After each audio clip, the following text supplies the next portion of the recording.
महोत्सव समितीच्या वतीने आयोजित भारतीय चित्रपट शताब्दी वर्ष महोत्सवाचे उद्घाटन ज्येष्ठ अभिनेत्री आशा पारेख आणि रती अग्निहोत्री यांच्या हस्ते करण्यात आले।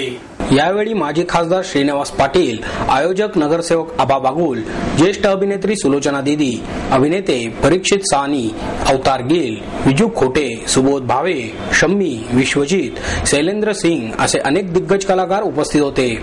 एप्रिल फुल बनाया, पान खायो सैया हमारो अशा लोकप्रिय गाण्यांवरचा डान्स, अटेंशन हम अंग्रेजों के जमाने के जेलर है, प्रेम नाम है मेरा, प्रेम चोपडा या प्रसिद्ध डायलॉगची आठवण करून देणारी असराणी आणि प्रेम चोपडांची हजेरी, झीनत अमान, आशा पारेख आणि वैदा रहमान यांच्या उपस्थितीमुळे सर्व वातावरणच बॉलिवूडमय होऊन गेले होते। नव्या जुन्या पठडीतील मान्यवर कलाकारांचा होणारा सत्कार आणि मनोगतातून व्यक्त होणाऱ्या भावनांमधून भारतीय चित्रपट सृष्टीच्या 100 वर्षांचा दैदिप्यमान आठवणींना उजाळा मिळाला। सहकार नगर येथील वसंतराव बागुल उद्यानात हा महोत्सव आयोजित करण्यात आला आहे। अनेक सिने कलावंतांची छायाचित्रे लावण्यात आल्याने उद्यानात प्रवेश करता चित्रपट सृष्टीचे चित्र डोळ्यांसमोर उभे राहत होते। रेड कार्पेटवरून अभिनेते अभिनेत्रींचे स्वागत करण्यासाठी 1970च्या दशकातील अभिनेत्रींच्या पेहरावातील तरुणी आणि त्याचवेळी छायाचित्र काढण्यासाठी सरसावलेल्या कॅमेऱ्यांमुळे एखाद्या आंतरराष्ट्रीय चित्रपट महोत्सवाचाच भास यावेळी होत होता। भारतामध्ये दादासाहेब फाळके यांनी चित्रपट सृष्टीची सुरुवात केल्याबद्दल कृतज्ञता व्यक्त करण्यासाठी त्यांच्या सुनबाई माधुरी फाळके यांचा यावेळी विशेष सत्कार करण्यात आला। दादासाहेब फाळके यांच्यामुळे ही चित्रपट सृष्टी उदयाला आली, ते नसते तर आम्ही कुठेतरी कारकुनी करत बसलो असतो, त्यांचे अनंत उपकार आहेत अशी भावना विजू खोटे यांनी यावेळी व्यक्त केली। साखर कारखान्यांच्या नेतृत्वाचा व्यवहार पारदर्शी नसल्यामुळे सहकारी कारखानदारी डबघाईला आली आहे अशी खंत केंद्रीय कृषी मंत्री शरद पवार यांनी व्यक्त केली।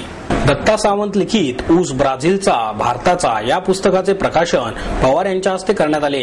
सहकार मंत्री हर्षवर्धन पाटील, जलसंपदा मंत्री रामराजे नाईक निंबाळकर, नगर विकास राज्यमंत्री भास्कर जाधव, राज्य सहकारी साखर महासंघाचे अध्यक्ष विजयसिंह मोहिते पाटील, डॉक्टर प्रतापसिंह जाधव, रेणुका शुगरच्या प्रमुख डॉक्टर विद्या मुरकुंबी यावेळी उपस्थित होते।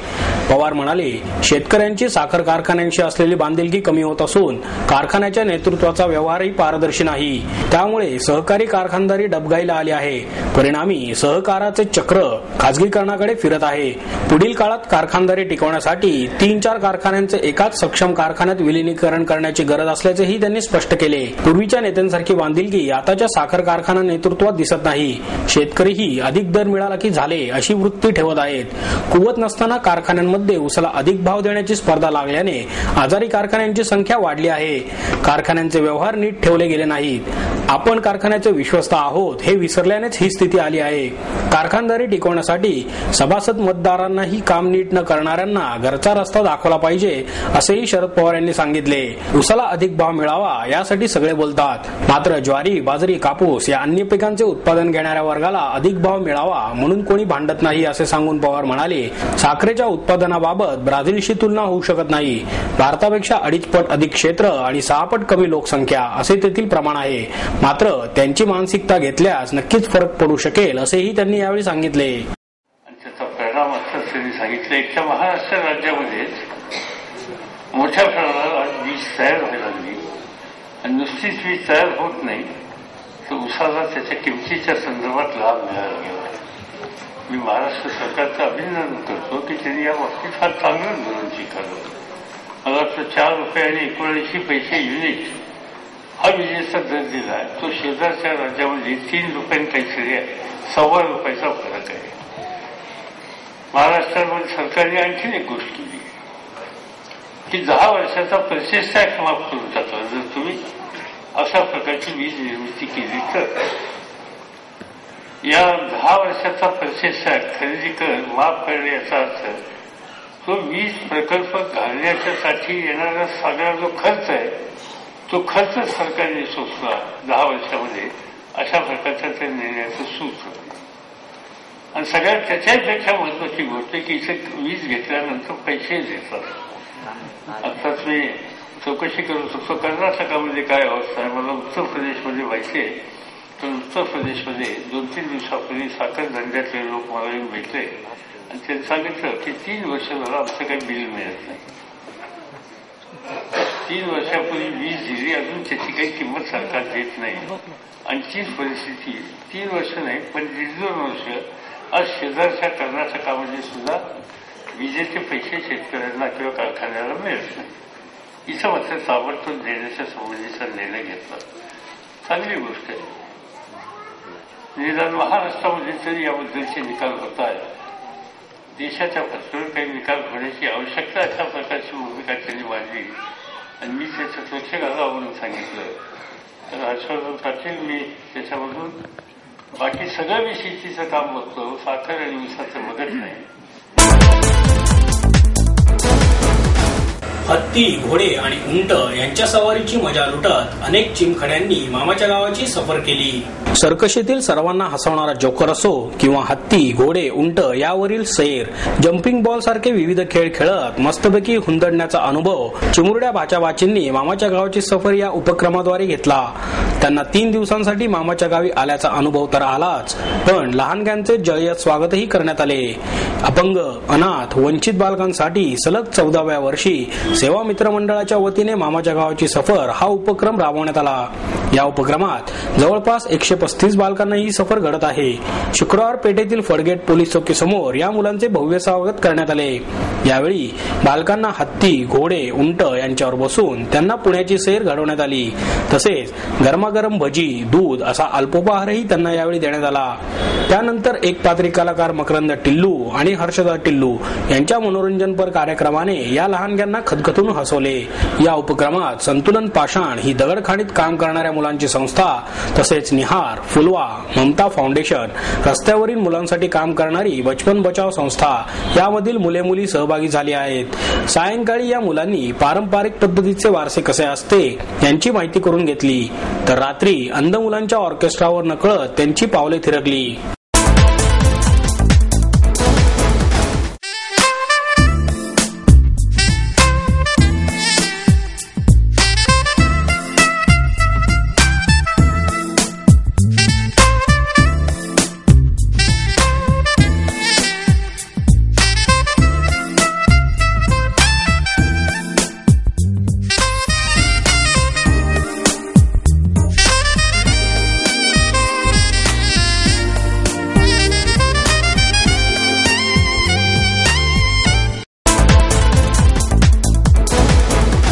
सत्य मांडताना सत्व हरवणार नाही याची काळजी पत्रकारांनी घ्यावी, असे आवाहन सहकार मंत्री हर्षवर्धन पाटील यांनी केले. वरुणराज भिडे मित्रमंडळाच्या वतीने पाटील यांच्या हस्ते ज्येष्ठ पत्रकार कुमार कदम यांना वरुणराज भिडे स्मृती पुरस्कार प्रदान करण्यात आला. पत्रकार सुवर्णा दुसने जगदाळे, विश्वास पाटील, अभिजित घोरपडे यांना वरुणराज भिडे आश्वासक पत्रकारिता पुरस्कार यावेळी देण्यात आला. ज्येष्ठ पत्रकार गिरीश कुबेर, आमदार उल्हास पवार, मंडळाचे अध्यक्ष विलास जोशी, सतीश देसाई यावेळी उपस्थित होते. पाटील म्हणाले, पत्रकारितेबरोबरच सर्व क्षेत्रात सध्या निराशाजनक वातावरण आहे. समाजाच्या भावना प्रकट करणाऱ्या पत्रकारितेमध्ये आश्वासक पत्रकारितेची गरज आहे. मात्र सत्य मांडताना सत्व हरवणार नाही याची पत्रकारांनी काळजी घ्यावी. समाजाच्या चांगल्या वाईट भावना व्यक्त करण्याची जबाबदारी पत्रकारांवर असते. सध्या पत्रकारितेमध्ये निराशा असून पत्रकारांनी आश्वासक वातावरण तयार करण्याची गरज आहे. त्यांनी सर्व प्रकारच्या बातम्या स्पष्टपणे मांडल्या पाहिजेत. माध्यमांची संख्यात्मक वाढ होत असताना गुणात्मकता टिकवण्याकडे लक्ष देण्याची गरज आहे. कुबेर म्हणाले, सध्याची पत्रकारिता धोकादायक टप्प्यावर आहे. पत्रकारिता व्यवसायाचे मनोरंजन सुरू आहे. कोणत्याही विषयाचा अभ्यासच करायचा नाही असे जणू पत्रकारांनी ठरवले आहे. स्वतःच्या क्षेत्राविषयी त्यांच्यामध्ये असणारे अज्ञान पत्रकारितेचे भविष्य अंधाराकडे नेणारे आहे. बातमी पलीकडे काही देण्याचा विचार पत्रकारांनी केला पाहिजे. 10 ओळी नीट लिहिताना येणारे अनेक जण पत्रकार होत आहेत ही चिंतेची बाब आहे. कुमार कदम, अभिजित घोरपडे, विश्वास पाटील, उल्हास पवार यांचीही भाषणे झाली. पाटील यांनी यावेळी संस्थेला 1 लाख रुपयाची देणगी जाहीर केली. अंगणवाडी सेविकांचा लढा हा समाजात बदल घडवणारा असून त्यासाठी या सेविकांनी लिहिते झाले पाहिजे, असे मत ज्येष्ठ सामाजिक कार्यकर्ते बाबा आढाव यांनी व्यक्त केले. अंगणवाडी कर्मचारी सभा महाराष्ट्राच्या रौप्य महोत्सवी अधिवेशनात हिरकणी स्मरणिका प्रकाशन आणि अंगणवाडी कर्मचारी सहकारी पतसंस्थेच्या उद्घाटन प्रसंगी बाबा आढाव उपस्थित होते. यावेळी नितीन पवार, निशा शिरकर, कमल व्यवहारे, सुनंदा पवार, सुनीता सावळे, मीरा कथ्थे, सुरेश देशमुख, अभिजित वैद्य, अनिल बेलणकर आदींनीही उपस्थिती लावली. आढाव म्हणाले, आज अंगणवाडी सेविका या कष्टकरी स्त्री असून त्यांच्याकडे नेतृत्वात बदल करण्याची ताकद आहे. त्यांच्या याच कामाची नोंद हिरकणीच्या पुस्तकात झाली आहे. परंतु इतर क्षेत्रातील कष्टकरी महिलांच्या घडामोडीची नोंद ही अत्यंत कमी आढळून येते. म्हणून अंगणवाडी सेविका या सेविका नसून त्या सामाजिक शिलेदार आहेत असे त्यांनी सांगितले. अभिजित वैद्य म्हणाले, कष्टकरी स्त्रीकडे सरकार उपेक्षित दृष्टीने पाहते याची मला खंत वाटते. त्यासाठी अंगणवाडी सेविकांनी लढा देण्याबरोबर लेखणी हातात घेतली पाहिजे. हीच कष्टकरी हातातील लेखणी उद्याचे शस्त्र होणार आहे असेही ते म्हणाले. दुसऱ्या नॅशनल लेव्हलच्या sports and martial art Shakti championship या स्पर्धेचे उद्घाटन पिंपरी चिंचवडचे माजी उपमहापौर डब्बू आसवानी यांच्या हस्ते संपन्न झाले.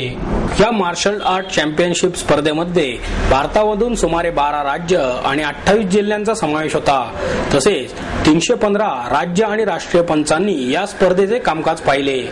आमदार अण्णा बनसोडे आणि माजी उपमहापौर डब्बू आसवानी यांच्या सहकार्याने या स्पर्धेचे आयोजन करण्यात आले होते. या स्पर्धेमधून निवडलेला संघ भारतीय संघात श्रीलंका येथे होणाऱ्या दुसऱ्या आंतरराष्ट्रीय शक्ती स्पोर्ट्स आणि मार्शल आर्ट स्पर्धेत खेळवला जाणार आहे. दुसऱ्या नॅशनल लेव्हलच्या sports and martial art championship मध्ये frog jump, full stomach, half stomach, polar dips, finger dips, kicking on pad and face level with balance, kicking on pad and face level both leg अशा एकूण 14 प्रकारात खेळल्या जाणार आहेत अशी माहिती संयोजकांनी दिली. या 2 दिवसीय कराटे स्पर्धेला विविध जिल्ह्यातील स्पर्धकांनी उत्स्फूर्त प्रतिसाद दिला. निसर्गात भटकंती करण्यासाठी जाणारे पर्यटकच तेथील वनस्पती आणि जीवांच्या नाशाचे कारण ठरत आहेत असे प्रतिपादन ज्येष्ठ पर्यावरण तज्ञ शीद महाजन यांनी केले. वसंत व्याख्यानमालेमध्ये सामाजिक कार्यकर्ते अनिल अवचट यांनी महाजन यांची मुलाखत घेतली. महाजन म्हणाले, निसर्ग पर्यटनाच्या नावाखाली सध्या जंगलांना मोठ्या प्रमाणावर हानी पोहोचत आहे. जंगले मनुष्याला कधीही निर्माण करता येत नाहीत. त्यामुळे सध्या असलेली जंगले जपणे आवश्यक आहे. मात्र निसर्ग पर्यटनाच्या नावाखाली अनेक जण जंगलांमध्ये जातात. सातारा जिल्ह्यातील कास पठारावर एका दिवशी 1 लाख पर्यटक आणि 20,000 वाहने होती. या पर्यटकांनी तेथे जाऊन फक्त फोटो काढले, नाचगाणी केली. अशा प्रकारच्या चंगळवादामुळे तेथील अनेक पेशी आणि जीव नष्ट होऊ शकतात असे सांगून पुढे ते म्हणाले, वन विभागाला अद्याप वनांचे आणि देवरायांचे महत्त्व पटलेले नाही. देवराया म्हणजे जंगलाचा सुरक्षित राहिलेला भाग असतो. मात्र तामिणी घाट आणि लोणावळा मुंबईला जोडणारा रस्ता या ठिकाणी असलेल्या देवराया तोडल्या गेल्या. महाराष्ट्रात अशा लहान मोठ्या 3200 देवराया आहेत. जंगलांमधून मनुष्याला लाकूड, बिया, मध, औषधी वनस्पती अशा अनेक गोष्टी मिळतात. जंगले म्हणजे ऑक्सिजन निर्मितीचा कारखाना असतो. त्यामुळे त्यांचे प्राणपणाने रक्षण करण्याची गरज आहे असेही त्यांनी यावेळी नमूद केले.